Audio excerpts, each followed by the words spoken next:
Assalamualaikum warahmatullahi wabarakatuh. Perkenalkan, nama saya Abdullah Muhammad Azra dengan NPM 100 102 18 126. Di sini saya akan mempresentasikan hasil makalah yang saya buat dengan judul Larangan Pencucian Uang dan Dampak yang akan ditimbulkan bagi Bank Syariah untuk memenuhi tugas akhir dari mata kuliah Hukum Perbankan Syariah.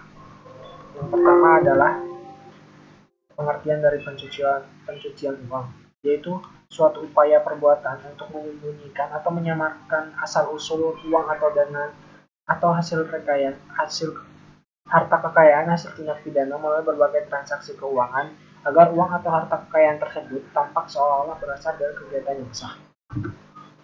Kemudian menurut pendapat para ahli, yaitu pencucian uang ialah tindakan memproses jumlah besar uang ilegal hasil tindak pidana menjadi dana yang kelihatannya bersih atau sah menurut hukum dengan menggunakan metode yang canggih, kreatif, dan kompleks.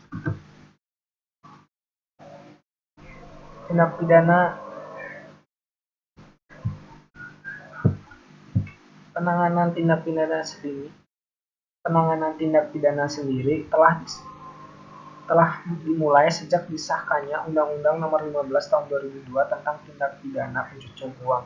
Kemudian undang-undang tersebut diubah menjadi Undang-Undang Republik Indonesia Nomor 25 Tahun 2003 tentang perubahan atas Undang-Undang Republik Indonesia Nomor 15 2002 tentang tindak pidana pencucian uang. Kemudian undang-undang tersebut diubah lagi menjadi Undang-Undang Nomor 8 Tahun 2010 tentang pencegahan dan pemberantasan tindak pidana pencucian uang.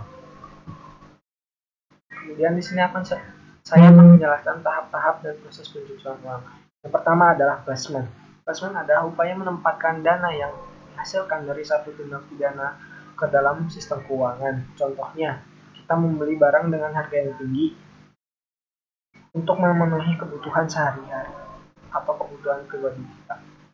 Kemudian layering.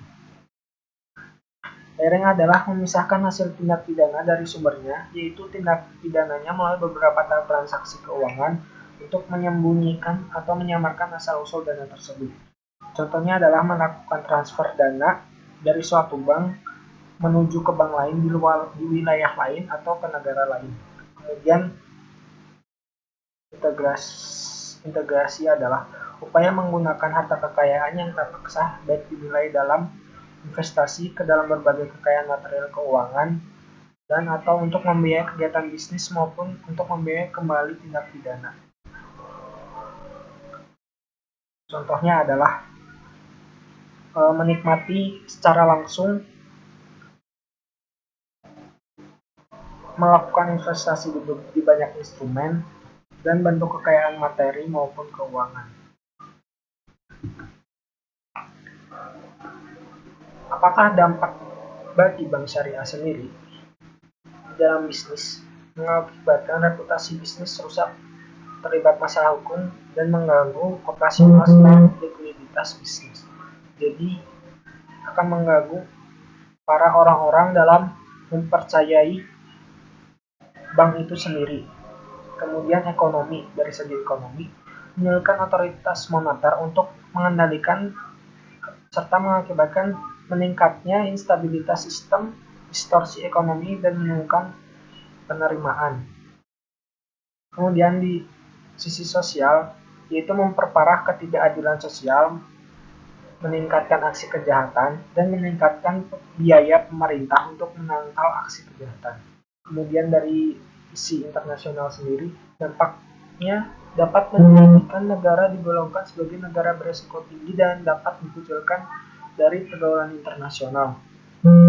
Seperti Indonesia, jika marak terjadi pencucian uang ini, Indonesia sebagai negara yang berkembang akan kesulitan untuk mendapatkan berbagai masukan dari pihak luar atau negara lain, sehingga perkembangan di Indonesia sendiri menjadi terhambat karena pencucian uang tersebut. Dan yang terakhir adalah dapat mempengaruhi sisi aktiva dan pasifa lembaga keuangan perbankan sendiri. Terima kasih telah memperhatikan. Wassalamualaikum warahmatullahi wabarakatuh.